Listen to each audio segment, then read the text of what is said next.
விஜய் அவருடைய கடைசி திரைப்படமான ஜனநாயகம் படத்தோட ஆடியோ லான்ச் வந்து இன்னைக்கு மதியம் நடக்க இருக்குது. தளபதி கச்சேரி அப்படிங்கிற பேரில் ஒரு பெரிய ஆடியோ லான்ச் கிட்டத்தட்ட 1 லட்சம் பேரை திரட்டி டிக்கெட் மட்டுமே கிட்டத்தட்ட 27 கோடி ரூபாய்க்கு விற்றுருக்கு. பார்த்தா கட்சி நிர்வாகிகள், பெரும்பாலான நிர்வாகிகள், முக்கியமாக வசதி உள்ள மன்ற ஆட்கள்லாம் கூட போயிருக்காங்க. டிக்கெட் எடுத்து ஒரு பெரிய கும்பல் போயிருக்கு. புஷி ஆனந்த், கட்சியுடைய பொதுச் செயலாளர் புஷி ஆனந்த் வந்து அங்கே போய் இறங்குனதுலேருந்து வீடியோவாக தலைவன் போட்டு தள்ளுறாப்புல. டிஷர்ட் போட்டு போனது, ஐஸ்கிரீம் சாப்பிட்டது, டீ சாப்பிட்றது அப்படின்னு கையில் பொக்கையோடு நிற்கிறங்கிற மாதிரி விதவிதமான ஃபோட்டோக்களை அள்ளி சேஞ்ச் பண்ணி கெட்டப்பில் போட்டிருக்காங்க. அதெல்லாம் சோசியல் மீடியாவில் என்ன போட்டுட்ருக்காங்கன்னா, விஜய் இவர் கூட போயிருக்காரா, விஜய் கூட இவர் போயிருக்கிறாரா அப்படிங்கிற மாதிரி புஷி ஆனந்த் வைப் பண்ணிட்டு இருக்காராங்க 2 நாளா. முழுக்க அந்த கச்சேரி தான் நடக்குது. ஒரு கான்செப்ட் தான்.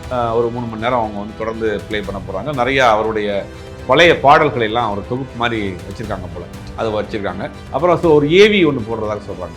அவருடைய ஒர்க் பண்ண டேரக்டர்ஸு, ஆக்ட்ரஸ்ஸு, ஒரு நெருக்கமானவர்கள், அவருடைய ஃப்ரெண்ட்ஸு, முதல் படத்துலேருந்து இப்போ வர வரைக்கும் ஒரு சின்ன ஒரு டாக்குமெண்ட்ரி மாதிரி ஒன்று பண்ணியிருக்காங்க. அதெல்லாம் கூட அதில் ப்ளே பண்ண போகிற மாதிரி இருக்குது. விஜய் ரசிகர்களுக்கு ஒரு கொண்டாட்டமான ட்ரீட் தான், பிளாஸ்ட் தான் இன்னைக்கு விஜய் ரசிகர்களுக்கு. நேற்று விஜய் ஒரு தனி விமானத்தில் போய் ஜம்ப் பண்ண வீடியோலாம் சோசியல் மீடியாவில் போயிடுச்சு. எப்படி மதுரையில் போய் இறங்கி ஜம்ப் பண்ணாரோ அதே மாதிரி வந்து அந்த மலேசியா மண்ணில் கால் வைக்கிறப்ப தம்பி தான் குதிச்சு இறங்கினாரு. அப்போ இருந்து அவரும் ஒரு வைப்பில் தான் இருக்காரு போல. இவரே வைப்பில் இருந்தால் அது ரசிகர்கள் சும்மா இருப்பாங்களா? அவங்களும் வைப்பில் தான் இருக்கிறாங்க.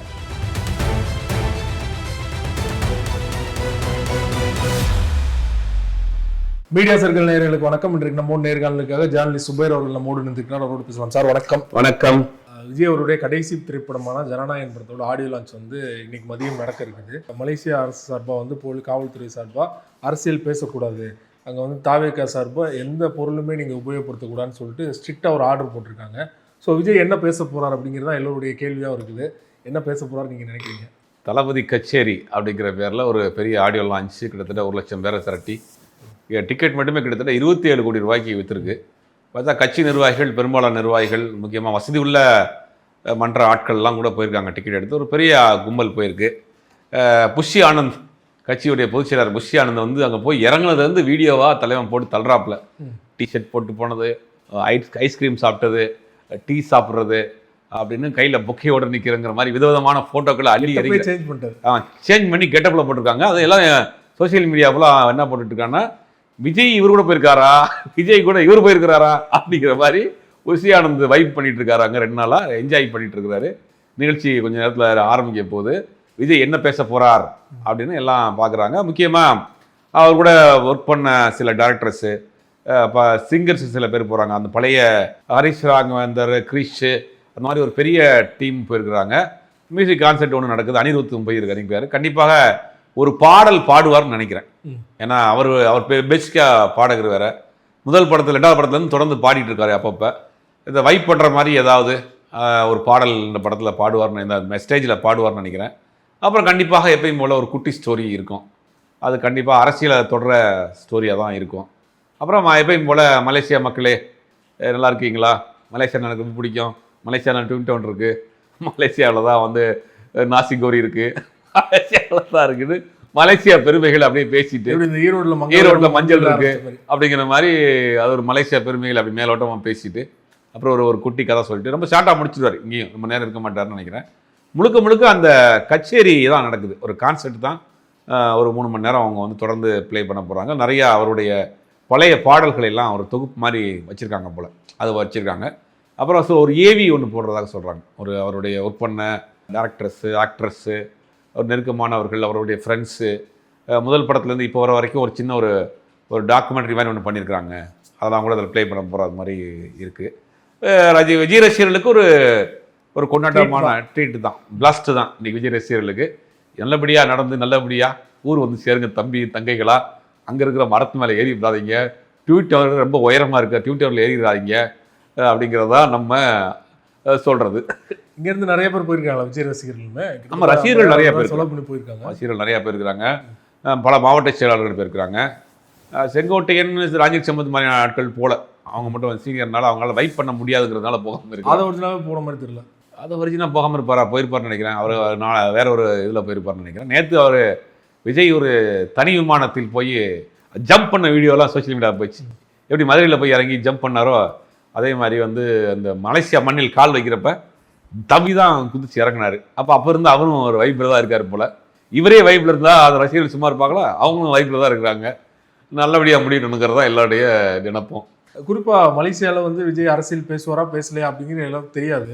ஆனால் அரசியல் பேசக்கூடாது, அரசியல் சார்ந்து எதுவுமே வந்து கொண்டு வரக்கூடாதுன்னு அந்த அரசிட்ட ஆர்டர் போடுறதுக்கு என்ன காரணம்? என்ன காரணம்? திமுக தான் காரணம்.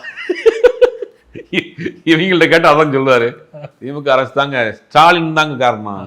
சிஎம் சார் மலேசியா கவர்மெண்ட்டோட கை கோர்த்துக்கிட்டு எங்களை வந்து வஞ்சிக்கிறீங்களா அப்படின்னு இவங்ககிட்ட கேட்டால் அதான் சொல்லுவார். உண்மை அது கிடையாது.